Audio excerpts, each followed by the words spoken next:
মোৰ অধীন হ'ব কৰবাত সংস্কৃত লিখা আছে কৰবাত তাকে ভাঙনি কৰিছে মনত ৰাখিব কথাটো যে আজিৰ পৰা ধন ধান অন্ন ব্যঞ্জন আদি মোৰ অধীন হ'ব সেই অৰ্থে মই প্ৰথম খোজ আগবঢ়াইছো বুলি মোৰ ভৰিটো উত্তৰ দিশলৈ একোজ আগবাঢ়িছিল সাতটা প্ৰতিজ্ঞাৰ ভিতৰত প্ৰথম প্ৰতিজ্ঞাটো অন্নৰ ওপৰত কৰা হৈছিল কিয় কাৰণ বিবাহিত আইগৰাকীয়ে স্বাভাৱিকতে স্বামীকে প্ৰমুখ্য কৰি ঘৰৰ পৰিয়াল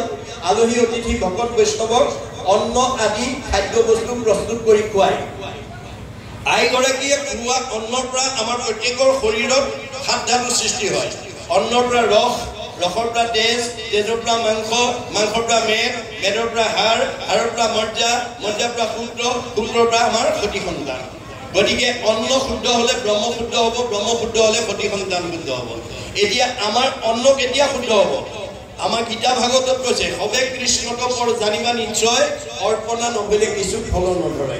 আমাৰ আইসকলে অন্ন আনিবলৈ যাওঁতে ধোৱাৰ আগতে এমুঠি চাউল হাতত তুলি সংঘ অনাসংঘ বামুণীয়া কীৰ্তনীয়া সত্ৰ সমাজ বুলি কথা নাই গৃহস্থী মাত্ৰেই এই নিয়ম আমি পালন কৰিব লাগিব গৃহস্থী মাত্ৰেই আমি এমুঠি চাউল হাতত তুলি লৈ গুৰুদেৱ নাম ভগত লাগিবৰ্থে বা ভগৱন্তত লাগিবৰ্থে অৰ্পণ কৰা হ'ল কৃষ্ণ এই বুলি এমুঠি পাত্ৰ এটা পাত্ৰত থৈ যাব লাগিব প্ৰতি সাজ অন্ন এনেকৈ থওঁতে এমাহত এটা টেকেলি টুকুৰা হ'ব সেইটো বিক্ৰী কৰি গাঁৱৰ নামঘৰলৈ হওক নিজৰ নামঘৰৰ কাৰণে হওক কোনো অনুষ্ঠান প্ৰতিষ্ঠানৰ কাৰণে হওক আপুনি আগবঢ়াই দিব সেইফালেও পুণ্য হ'ল অন্নও শুদ্ধ হ'ল তাৰপিছত ৰান্ধি লোৱাৰ পিছত খাবলৈ দিওঁতেও কৃষ্ণ মন্ত্ৰ উচ্চাৰণ কৰি দিব লাগে এইটো আইসকলৰ ধৰ্ম যে কৃষ্ণ মন্ত্ৰ উচ্চাৰণ কৰি নিদিয়া দ্ৰব্যটো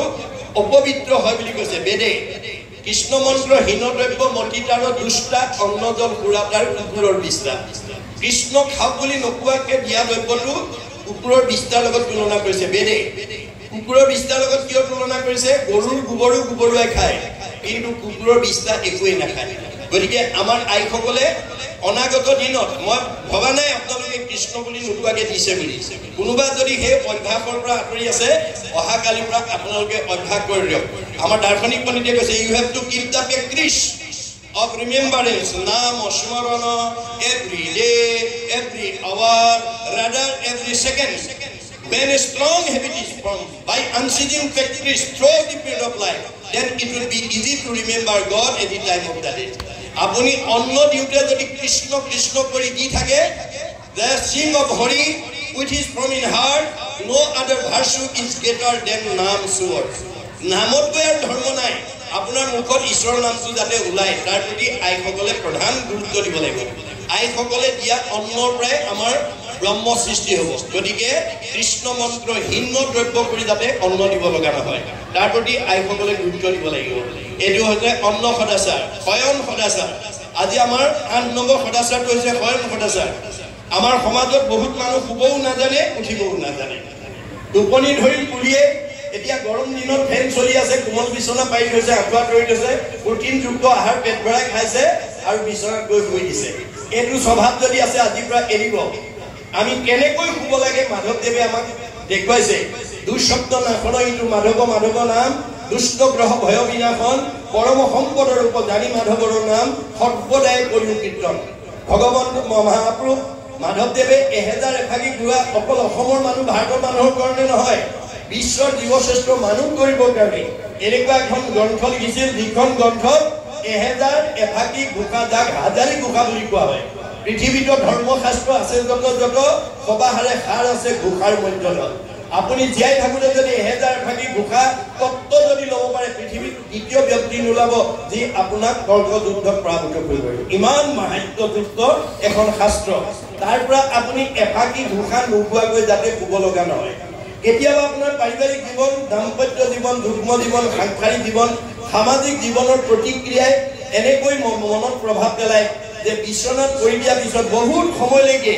আপোনাৰ টোপনি নাহে ছাতি টুটি লাগি থাকে তেনেকুৱা দুদিন যদি কাৰোবাৰ মনত জীৱনলৈ নামি আহে আমি কি কৰিব লাগিব আপুনি যিমান ঘোষা মুখস্থ আছে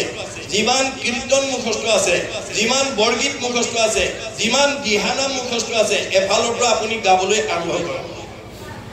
অতি কম সময়ৰ ভিতৰতে সাউন্ড স্লিপ মধুৰ টোপনি আহি যাব মনত ৰাখিব কথা